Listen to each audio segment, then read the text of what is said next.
1501ኛው የታላቁ ነብዩ መሐመድ የልደት በዓል መውሊድ በመላው የዓለም ሀገራት እንዲሁም በኢትዮጵያ በልዩነት በእስልምና እምነት ተከታዮች ዘንድ እየተከበረ ይገኛል።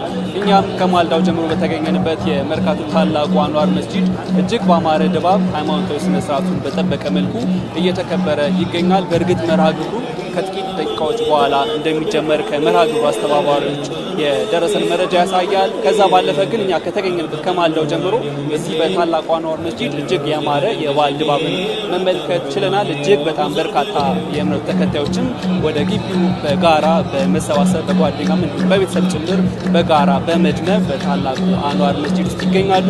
ከመድረክም እንግዲህ ጥሪ የተደረገላቸው በርካታ እንግዶች አሉ። እነሱም እንዲሁ ወደ ተዘጋጀላቸው የክብር ስፍራ እየተቀመጡ እንደሆነ መታዘብ ችለናል። የውጭ ዲፕሎማቶች እንዲሁም ደግሞ የእስልምና ጉዳዮች የስራ ኃላፊዎችን ጨምሮ በርካታ እንግዶች እየገቡ ይገኛሉ ማለት በአሁኑ ሰዓት። እንግዲህ መርሃ ግብሩ ከዚህ በኋላ አጠቃላይ የነብዩ መሐመድን የልደት በዓል በሚዘክርና በሚያወሳ መልኩ እጅግ ባማረ ድባብ እንደሚቀጥል ይጠበቃል ማለት ነው። ታዲያ ይህን የተመለከተ ደግሞ አጭር ቆይታ ልናደርግ አንድ እንግዳ ጋብዘናል። እንግዳችን በታላቁ የአንዋር መስጂድ መምህር ናቸው።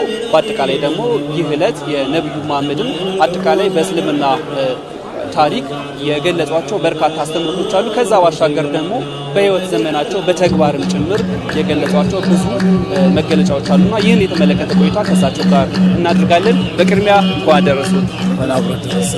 መልካም። ቀደም ሲል ስናነሳ እንደነበረው የነብዩ መሐመድ በህይወት ዘመናቸው በተለይ በእስልምና ታሪክ ታላቅ ስፍራ የሚሰጣቸው ታላቅ መምህር ናቸው። ይህን የተመለከቱ ደግሞ እጅግ ሰፊ አስተምሮቶችን ጭምር ያስተላለፉ ታላቅ መምህር ናቸው። ከዛ ባሻገር ግን በህይወት ዘመናቸው ጭምር በተግባር የኖሩት የገለጹት ብዙ ነው የሚልም ነገር አለና ከዚህ አንፃር እንዴት ይገልጹታል ይህን ሐሳብ?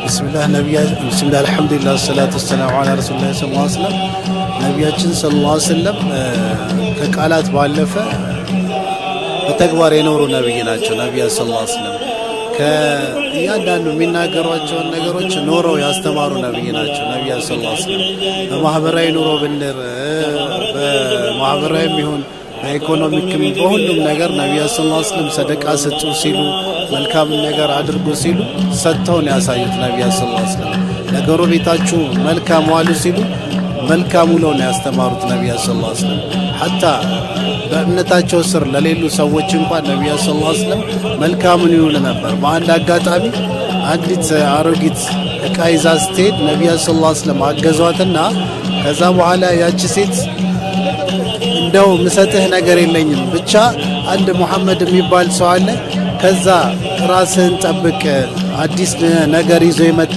ሰው አለና ከዛ ራስህን ጠብቅ በሚል ምክር ሰጠቻቸው። ነቢያችን ሰለላሁ ዐለይሂ ወሰለም ማለት ነው ያ መሐመድ የሚባለው እኮ እኔ ነኝ አሉት እና ያንን ታዲያ በዛ ማሳዩት የተግባር መልካምነት ማለት ነው እሷ እምነታቸውን ልትቀበል ትችላለች ማለት ነው። ይሄ ማለት ሰው ልጅ ከቃል ባለፈ ነቢያችን ሰለላሁ ዐለይሂ ወሰለም ተግባራቸው እኛን ምሰሉ አይደለም እሳቸው ተከታዮቻቸው እንኳን እኛን ምሰሉ ነበር የሚሉት። ለምን የእምነቱ ሙሉ እንትን ይታይባቸው ነበር። እንደዚህ ስገድ፣ እንደዚህ መልካም ስራ እንደዚህ አድርግ ብለው መናገር አይጠበቅባቸውም ነበር። ምንድነው ኩኑ ሚስለና ይሉ ነበር። ለምን ከነቢያችን ሰለላሁ ዐለይሂ ወሰለም የወሰዱት የተግባር ስራ ስለነበረ ቀጥታ እነሱን በማየት እምነቱን ተከታይ ይሆን ነበር። በሌላም በአጋጣሚ አንድ ሰው እንደዚሁ በአጋጣሚ ተይዞ ማለት ነው በሰሃቦች መስጊድ ውስጥ እንዲታሰር አድርገዋል። ያው በጠላትነት የተፈረጀ ሰው ስለሆነ ማለት ያ ሰው ታዲያ መስጊድ ውስጥ ታስሮ ነበርና የመጀመሪያ ቀን ነቢያችን ሰለላሁ ዐለይሂ ወሰለም ወደ እምነቱን የጋበዙት እስልምናን ብትቀበልስ አሉት። አልቀበልም ብትለቀኝ ይሻልሃል ብሎ የባሰ ዛተባቸው ማለት ነው። እንደገና ተውታሉ ባለበት። በነጋታው መጡና ያ ምንድነው ዛሬስ ምን ትላለህ ወደ እምነት ብትመለስና ብትለቀቅስ አሉት። አሁንም ባህሪውን አልለወጠም። በሶስተኛው ቀን ዛሬስ ምንድነው ሐሳብህን ለውጥ አላመጣህም ያሉት። አው ዛሬ የሚያውነኝ ብትለቀኝ ይሻልሃል፣ ገንዘብ ከፈለክ ገንዘብ ሰጣለሁ፣ ደሜን ደግሞ ብታፈስ ደም አፋሻለኝ ብሎ ሲል በል እንግዲህ ያውሳ ፈታችሁ ልቀቁት አሉ ነቢያችን ሰለላሁ ዐለይሂ ወሰለም። የዛኔ ፈተው ለቀቁት። ራሱ ሻወር ታጥቦ መጥቶ ነው እስልምና የተቀበለው። ይህ ሰው ታዲያ መስጊድ በቆየበት 3 ቀን ምንድነው የተመለከተው? የሰሃቦችን ፍቅር፣ መተናነስ፣ ለነቢያችን ሰለላሁ ዐለይሂ ወሰለም ያላቸውን ትህትና ከቃላት ባለፈ በተግባር ያየው ነገር ልቡን ነክቶት ያው ወደ እምነቱ እንዲገባ ትልቅ አስተዋጽኦ አድርጎለታል ብዬ እላለሁ። እንግዲህ ይህ የሚያሳየን ከሃይማኖታዊ አስተምሯቸው ባሻገር በተግባር የኖሩት ህይወት ለብዙዎችም ጭምር አርአያ መሆኑን ነው። እንደው ተጨማሪ መረጃ ለማድረስ ያህል የዘንድሮ የነብዩ መሐመድ የልደት በዓል የፍትሁ ነብይ የሚል መሪ ቃልንም ይዟልና ይህ በራሱ የእሳቸውን የኖሩትን ህይወት የሚገልጽልን ነገር አለ ብዬ አስባለሁ። ምስኪኖችን፣ የተገፉትን፣ ችላ የተባሉትን ማቀፍ አለው ማለት እንደሚገባ በብዙ የሚያስተምረን ነገር አለ ብዬ አስባለሁ። ከዚህ አንጻር ከእሳቸው ህይወት ምን እንማራለን? ያው የነብዩ ሰለላሁ ዐለይሂ ወሰለም ህይወታቸው ሁሉ ፍትሃዊነት ነው። ከእሳቸው ፍትህን እንማራለን። ፍትህነትን ከነፍሳቸው ነው የሚጀምሩት። ብዙ ጊዜ አንድ ሰው ላይ ሲፈርድ እንደዚህ አድርግ ፍትሃዊ ሁን ብሎ ሊናገር ይችላል። ግን ሰውየው ወደ ነፍሱ ሲመጣ ያን ነገር አታገኝበትም። ግን ነብዩ ሰለላሁ ዐለይሂ ወሰለም በራሳቸው ላይ ፍትህን አስተምረዋል። አይደለም ለሰው ልጅ ማለት ነው፣ ለእንስሳት ራሱ ፍትህን አንድ እንስሳትን አስሮ ለእንስሳት ሁሉ ፍትሃዊ ነበሩ ነብዩ ሰለላሁ ዐለይሂ ወሰለም። ለነሱ ሁሉ ጠበቃ ነበሩ። እንስሳቷን ታዲያ አስሯት አናገረቻቸው። አላህ በሰጣቸው የማናገር እንትን አናገሯት። ምን ነሽ ነው? አይ አስሮኝ ሄዶ ነው አለች። የዛኔ ባለቤቱን አስጠራ። ለምንድነው እና ለምንድነው ያሰርካት አሉት።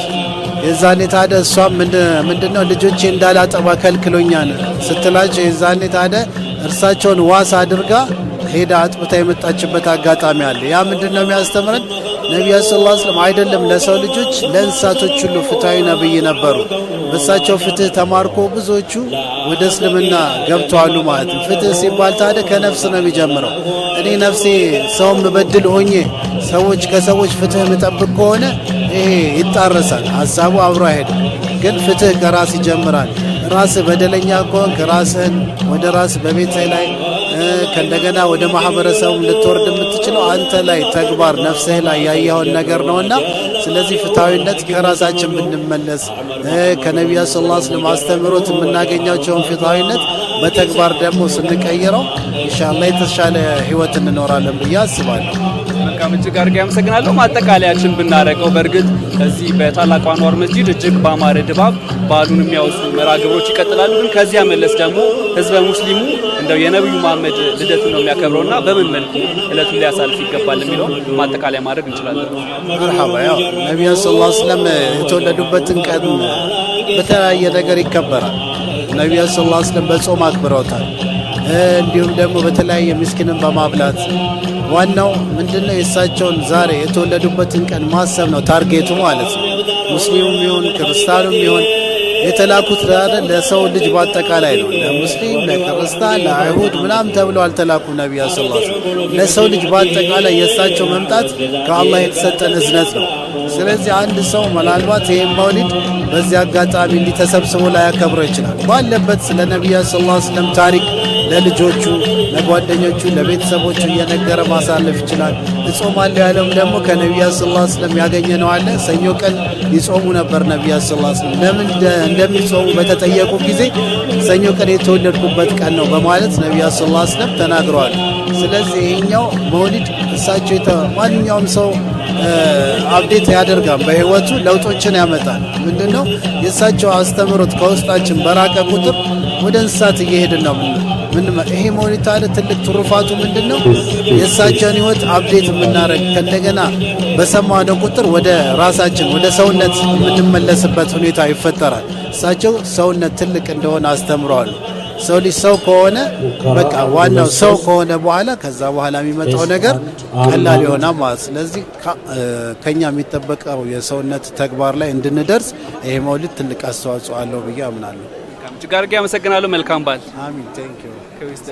ክቡራን ተመልካቾች 1501ኛው የታላቁ ነብዩ መሐመድ የመውሊድ በዓል በዓለም አቀፍ ደረጃ በእስልምና ተከታዮች ዘንድ እጅግ ባማረ ሁኔታ እየተከበረ ይገኛል። እኛም በተገኘንበት የመርካቶ አንዋር መስጂድ እጅግ ባማረ ድባብ መከበሩ ይቀጥላል ማለት ነው። ቀደም ሲል ከእንግዳችን ጋር ቆይታ እንዳደረግነውም ይህን ዕለት ስናከብር በተለይ የነብዩ መሐመድ በእስልምና ታሪክ ያላቸውን ዋጋ በመረዳት ከዛም ባሻገር አስተምሯቸውን ከመፈጸም ጎን ለጎን በተግባር የገለጿቸው ብዙ የህዝነት የቅንነት ታሪኮች አሉ። ያንን በህይወት ጭምር በመተርጎም ሊሆን እንደሚገባ ነው ቀደም ሲል ያነጋገርናቸው የሃይማኖት መምህር የሚያነሱልን። እዚህ ግቢም እንግዲህ የአንዋር መስጂድ ወጣት ጀማዎች አሉ።